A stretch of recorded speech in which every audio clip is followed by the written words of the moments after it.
Boreal Televisión presenta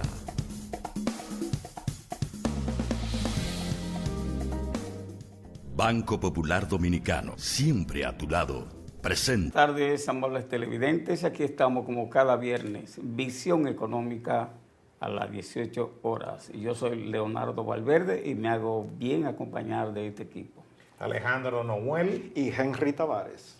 Así es, esta es una semana interesantísima, tanto en el plano nacional como internacional, y le voy a pasar a don Alejandro para que bueno, la a la semana tenemos, a la semana tenemos la rendición de cuentas, un recorrido de la estructura administrativa del gobierno, que más tarde hablaremos en este espacio. También a la semana, pues ayer el presidente anunció un decreto para declarar a las bandas haitianas como terroristas. Y también a la semana la oposición política en la República Dominicana encontró un banquete con la rendición de cuentas del presidente de la República, porque estaba desarmado, es decir, el discurso estaba bastante tímido. Bueno, pero a partir de ayer empezaron a tronar los partidos de oposición y eso lo vamos a tratar más adelante.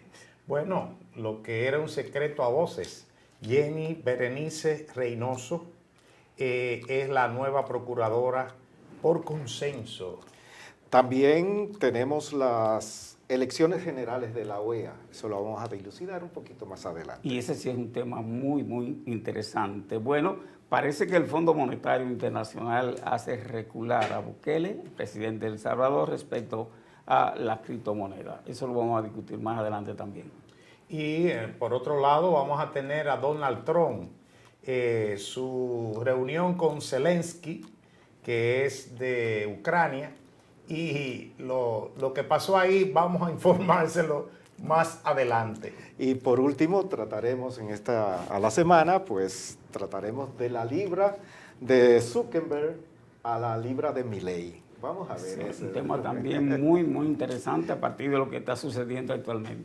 Bueno, también tenemos que hablar sobre el aumento salarial que se dio en la República Dominicana hace un par de días. Muy bien. O sea, en eso estamos. Vamos a comenzar con la rendición de cuentas. Tuve la oportunidad de estar viendo la rendición de cuentas y en gran medida eso es lo que hacen los presidentes desde siempre, ¿no? O sea, un esbozo de lo que se ha hecho en el año que se termina el 31 de diciembre del año anterior. Esta parte tendría buenas cosas, porque lo que prometió cuando entró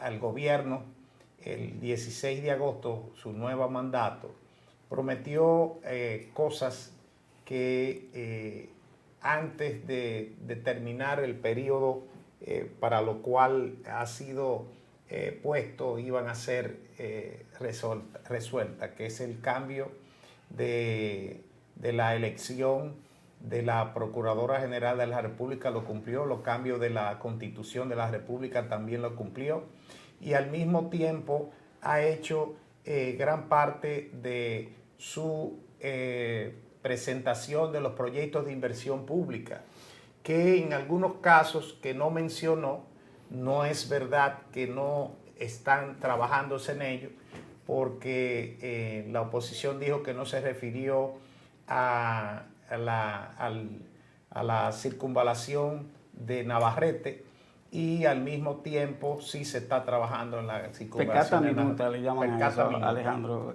Abordar un análisis, una posición política sobre la rendición de cuentas del presidente, yo pienso que tiene que tener mayor nivel de profundidad que lo que yo vi. Probablemente, estoy adelantándome a un tema que viene más adelante, pero probablemente los dos partidos mayoritarios de oposición quisieron ganar tiempo y temprano hacer su rueda de prensa y anunciar lo que consideraron del discurso de rendición de cuentas. Sin embargo, a mí me interesa más que esas pecata minuta, los elementos sustanciales de la rendición de cuentas. Y el presidente hizo mucho hincapié en lo que tiene que ver con el comportamiento de la economía dominicana y el impacto que esto tiene tanto en el crecimiento económico como en la reducción de la pobreza. Entonces, los indicadores macroeconómicos que el presidente presentó son los que hemos estado manejando permanentemente, 5% de crecimiento del Producto Interno Bruto durante 2024, la inflación controlada, la reserva neta del Banco Central en un buen posicionamiento, lo que tiene que ver con la inversión, las inversiones en sectores específicos, el crecimiento del turismo, de la zona franca, con datos específicos, ¿verdad? Tanto el turismo, zona franca, como el sector eléctrico, que yo no hubiese metido el sector eléctrico en el discurso, porque es una mancha que podamos decir que tenemos en República Dominicana, anunciando una generación suficiente para el abastecimiento de la demanda de energía en República Dominicana. Sin embargo, no es así.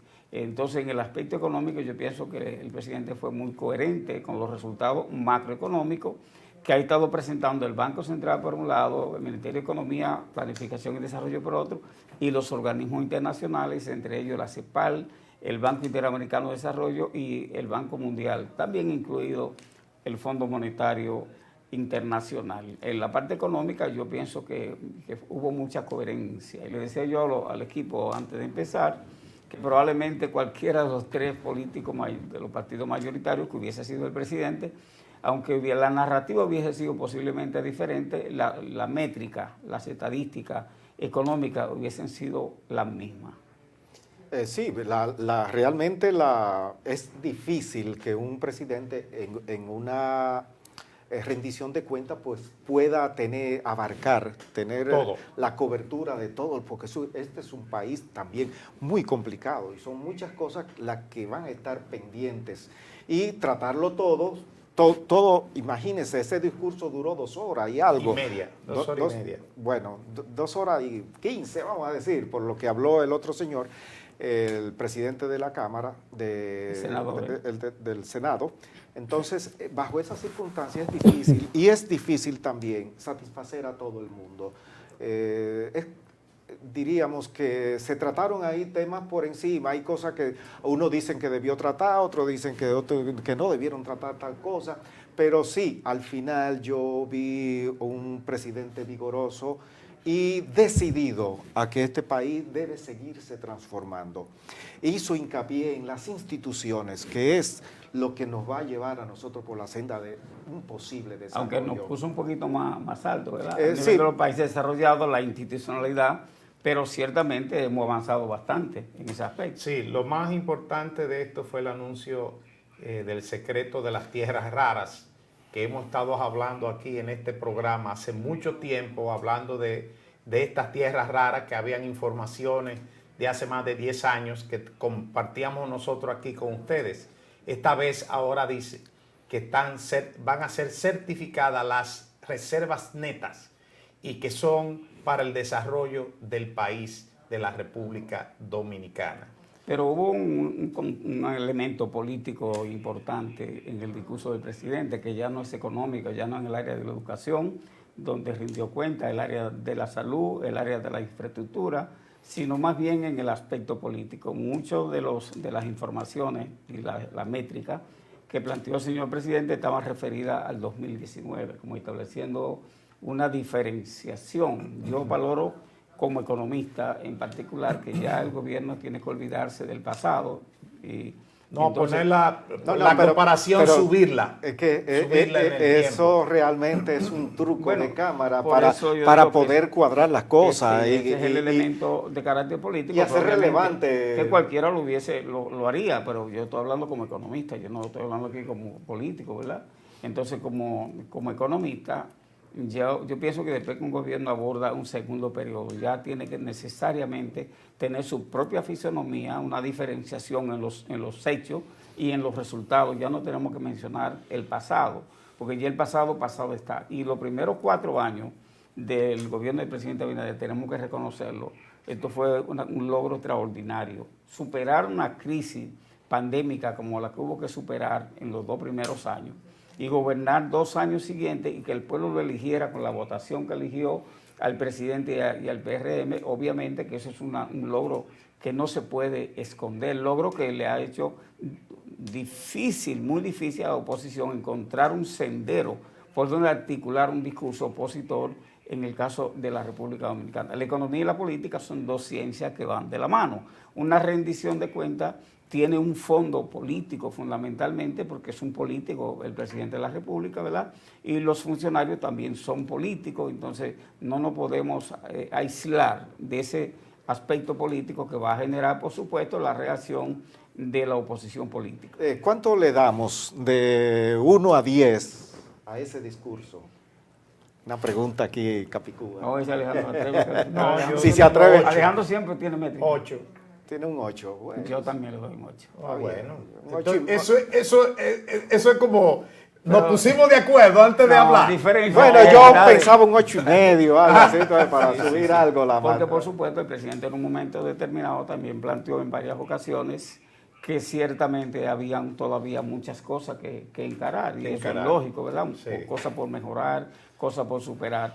Y finalmente, de mi parte, significar el espacio para la crisis haitiana y las bandas haitianas, que fue muy enfático, y por otro lado, el fortalecimiento de la institucionalidad, tomando como referencia la reforma constitucional para ponerle el candado a la posibilidad de reformar la Constitución para que un político mañana quiera aprovecharla y modificarla en su beneficio. Pienso yo que esos fueron unos elementos bastante tenemos interesantes. como segundo tema... Perdón, antes de eso, hay algo que se nos olvidó, y es la formalización de 250,000 MIPYMES que él se ha propuesto al de 2028, hacer. al 2028. Pero de información solamente. No dijo que era a través del monotributo, que es la única forma que podemos hacerlo. Sí, pero eso lo vamos a esperar. Las MIPYMES nacen y mueren en un proceso. Puedes certificarte una aquí y en 8 meses no estar. Eso es complicado. Pero también, como se mencionó lo del decreto, pues del decreto declarando a las bandas haitianas como entidades terroristas, y la orden, ¿no? Ya salió el decreto 104-2025, que le da esa categoría a las bandas haitianas. Y la verdad que... Si tú me permites, sí, una digregación muy breve, una felicitación al presidente de la República, porque yo pienso que así es que deben actuar los gobernantes. Es decir, estoy anunciando una cosa, pero ya la empecé. Eso me recuerda a Chávez. Así es que se gobierna. Cuando Chávez tiraba esos decretazos en televisión. Estoy decretando un decreto, pero ya el decreto está redactado y hoy está publicado ya. Bueno, pero la verdad que en Haití las cosas se están poniendo de rojo a rojo vivo. Todo lo que hemos hablado aquí no tienen una dimensión exacta de lo que está sucediendo. Las matanzas, esta semana hubo una matanza porque le mataron un delincuente de eso. Ellos salían por casas a matar a la gente, niños, mujeres, lo que encontraran en un frenesí. Que no tendría otro nombre eso es un frenesí. Ellos cuando voltean los ojos para arriba y no es por racismo. Compañero, yo soy economista y tengo formación estadígrafa, como de estadística, ¿verdad? Lo único que no me gusta son contar los muertos.